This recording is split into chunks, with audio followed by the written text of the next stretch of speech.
तो the incarnation of God के पिछले एपिसोड में हमने देखा था कि जब जैक डीमन फॉरेस्ट में पहुंचा था तो वो अपने सामने एक पेट्रोलिंग कर रहा मॉन्स्टर को देखता है जिससे फाइट करने के लिए खुद वहां पर कीन ने अपनी एंट्री मारी थी। और अब आगे तो एपिसोड के स्टार्टिंग में हम कीन को देखते हैं जो अपना म्यूजिकल इंस्ट्रूमेंट का यूज करके उस मॉन्स्टर पर कई सारे अटैक करती है, जिसकी मदद करने के लिए जैक पीछे से उस मॉन्स्टर पर एक थंडर स्ट्राइक करता है जिसके लगते हुए मॉन्स्टर वहीं पे बेहोश हो जाता है। जिसके बाद जैक किन के पास जाते हुए उसकी फाइटिंग स्किल की तारीफ करना स्टार्ट कर देता है, पर किन उसकी बातों पर ध्यान ना देकर उससे सैर के बारे में पूछती है। बोलती है कि लास्ट टाइम सैर तुम्हारी साथ थी और अब वो कहाँ है। जिस पर जैक बोलता है सैर को सेनेटर ने किडनैप करके इस वर्ल्ड में ले आया है, जिसी को बचाने में मैं और मैंग इस जगह पर आ गए हैं।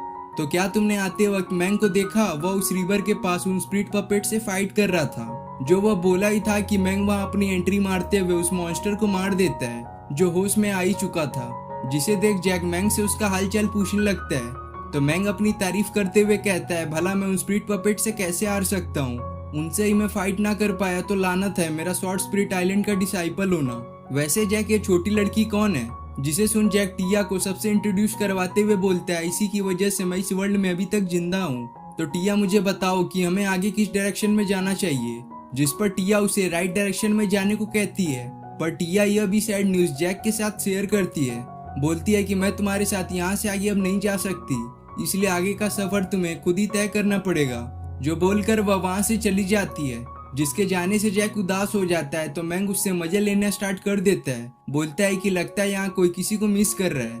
जो वह बोला ही था कि तभी हम उस जगह पर जहाँ से जैक और उसका ग्रुप गुजर रहा था वहां पर हम कुछ चमक रहे आंखों को देखते हैं जो जैक पर ही नजर रखे हुए थे, जो कुछ और नहीं बल्कि यह मंकी डीमन होते हैं। जो देखते ही देखते मैंग की ओर एक वुडन लॉक फेंकते हैं जिसको मैंग डिस्ट्रॉय करता हुआ उन मंकी से जंग छेड़ देता है, जिसमें मैंग अपनी शॉर्ट टेक्निक यूज करते हुए कई सारे मंकी को जान से मार देता है। और सेम इधर किन भी अपने म्यूजिकल इंस्ट्रूमेंट का यूज करके, पर जैक तो बस अपनी किसी तरह से जान बचा कर ही वहां से भाग रहा था, जिसकी वजह से कई सारे मंकी आपस में ही टकरा कर घायल हो जा रहे थे।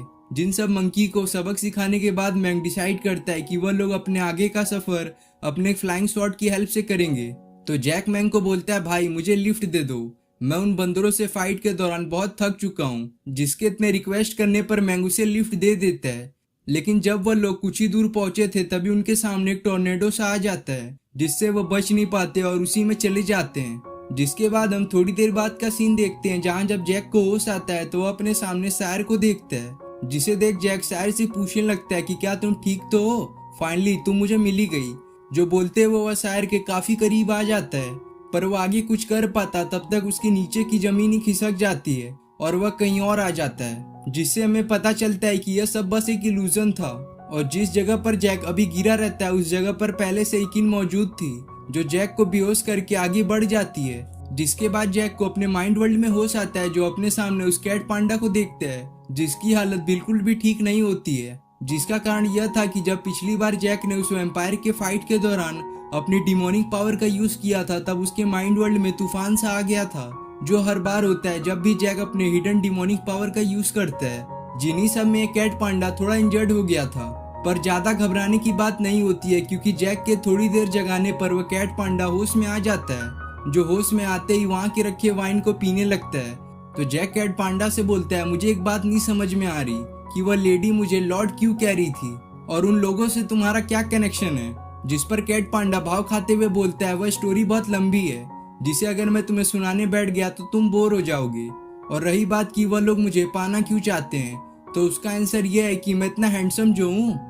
जिसकी ये बातें सुनकर जैक गुस्से में उस कैट पांडा को पट से एक मुक्का मारता है और बोलता है कि मैं तुमसे सीरियस बातें कर रहा हूँ और तुमको मजाक सूझ रहा है। जिसके बाद हम मैंग को देखते हैं जो एक अजीब सी जगह पर आ चुका था जहाँ उसे दूर दूर तक कोई भी दिख नहीं रहा था। लेकिन यह सब बस तूफान की पहले की शांति थी, क्योंकि अचानक से कई सारे मेंटिस मैंग को चारों तरफ से घेर लेते हैं। जिसके दिखाते ही हमारा सीन फिर से जैक पर शिफ्ट होता है जिसे कैट पांडा ने बता दिया था कि वह लेडी फियोना उसे क्यों लॉर्ड बोलती है। जिसमें उसने बोला था कि जैक तुम्हारी मदर इस वर्ल्ड की एक होली सेंटेंस थी जिन्होंने अपने आखिरी वक्त में मुझे तुम्हारे बॉडी में प्लांट किया था ताकि तुम अपने एंसेस्ट्रल यानी डिमोनिक पावर को यूज कर सको। और हो ना उन लेडीज को तुम्हारा बॉडी और फेमिलियर लगा होगा तुम्हारी मदर के कारण। जो बात जानकर जैक थोड़ा सैड हो जाता है क्योंकि उसे अपनी मदर की याद आ गई थी और वह अपने मन में ठान लेता है कि जिसने भी उसकी मदर को मारा होगा वह उसे दर्दनाक मौत देगा। तो कैट पांडा जैक को शायर के बारे में याद दिलाते हुए बोलता है, याद है ना एक बार कैसे शायर ने तुम्हारी जान बचाई थी और अब बारी तुम्हारी है। जो बोलकर वह कैट पांडा जैक को किक करके रियल वर्ल्ड में भेज देता है, जहां जब जैक की आंख खुलती है तो उसे अपने आसपास काफी गंदी बदबू आ रही थी, जिसका कारण वहां मौजूद कई सारे डीमन फ्लावर थे। तो जैक फटाफट अपने फायर शॉट टेक्निक का यूज करते हुए उन सभी फ्लावर को जला देता है, जिसके जलते ही वहां पर एक जाइंट मेंटिस अपीयर होता है जो जैक की ओर लगातार बढ़ना शुरू कर देता है। और इधर मैंग ने अकेले उन मेंटिस की पूरी टोली को मार दिया था, पर उन मेंटिस के मरने से उनकी बॉडी से एक अजीब सा स्मोक निकलता है, जिसे जब मैंग इनहेल करता है तो उसे इल्यूजन होने लगता है, जिसमें वो अपने आप को जिया के साथ इमेजिन करता है, जो उसे बोल रही थी कि मैंग तुम जिस वर्ल्ड में अभी हो उसे खुशियों का दुनिया कहते हैं, जहाँ तुम्हारे सभी डिजायर्स पूरे हो जाएंगे। जिसके दिखाते ही हम जैक को देखते हैं जिसने उस मेंटिस पर कई सारे अटैक कर चुका था, पर इससे उस मेंटिस को कुछ नहीं होता। तो जैक अपने डिमोनिक पावर का यूज करते हुए एक पावरफुल अटैक चार्ज करना स्टार्ट कर देता है, जिस अटैक के लगते ही वो जाइंट मेंटिस वहीं मारा जाता है। लेकिन इस मेंटिस के मरते ही पहले जैसे मैंग को भ्रम आने लगे थे वैसे ही जैक को भी होने लगते हैं, जो अपने सामने शायर को इमेजिन करता है, जिसे देख जैक अपने आप को रोक नहीं पाता और शायर के पीछे पीछे जाने लगता है। जिसकी ऐसी हालत को देखकर वह कैट पांडा जैक को समझाता है कि जैक जो तुम अभी देख रहे हो वह सब बस भ्रम है, वह शायर नहीं है, होश में आ जाओ। जिसके बार बार जगाने पर भी जैक शायर का पीछा करना नहीं छोड़ता है, जिससे परेशान होकर वह कैट पांडा जैक को एक थप्पड़ मारता है, जिसकी वजह से जैक वापस होश में आ जाता है। पर वो आगे कुछ समझ पाता तभी जैक के पीछे किन आती है, जो जैक को बोलती है अरे तुम होश में आ गए और लगता है कि तुम इस इल्यूजन वर्ल्ड के इल्यूजन में फंसे हुए थे। तो जैक बोलता है क्या क्या इल्यूजन वर्ल्ड, अब यह कहाँ हम लोग फंस गए। जिस पर किन उसे बताती है कि जो भी तुम अभी इल्यूजन देख रहे थे वह इस इल्यूजन वर्ल्ड में आम सी बात है। और तुम्हें क्या लगा अल्टर ऑफ 10,000 डीमन केव का रास्ता इतना आसान है? उसके लिए तुम्हें 3 वर्ल्ड को पार करना पड़ेगा, जिसमें सबसे पहला वर्ल्ड या इल्यूजरी वर्ल्ड है, दूसरा बीस्ट केव और तीसरा डेविल केव। फिर कहीं तुम अल्टर ऑफ 10,000 डीमन केव पहुंच पाओगे। तो जैक उससे हैरान होते हुए पूछता है किन तुम तो यहाँ पहली बार आई हो, पर उसके बावजूद तुम्हें इस जगह के बारे में काफी नॉलेज है। जिसकी ये बातें सुनकर किन जैक पर गुस्सा हो जाती है। तो वह जैक को कहती है ठीक है तुम खुद ही इस जगह पर मरो, क्योंकि मैं तो यहाँ से चली, क्योंकि तुम्हें तो मेरे ऊपर विश्वास ही नहीं है। जिसकी ऐसी बातों को सुनकर जैक घबराते हुए अपने बोले हुए शब्द वापस ले लेता है, ताकि वह कम से कम इस जगह पर भटक कर मारा ना जाए। तो किन उसे बताती है कि इस इल्यूजरी वर्ल्ड के बाद ही बीस्ट केव है, और अगर तुम्हें इस इल्यूजरी वर्ल्ड में सरवाइव करना है तो तुम्हें अपने दिमाग की नहीं दिल की सुननी पड़ेगी। वह तुम्हें जो रास्ता दिखाएगा तुम्हें वही ब्लाइंडली फॉलो करना पड़ेगा। जो बोलकर किन जैक की नजरों से ओझल हो जाती है, जिसके दिखाती है एपिसोड यहाँ पे खत्म हो जाता है।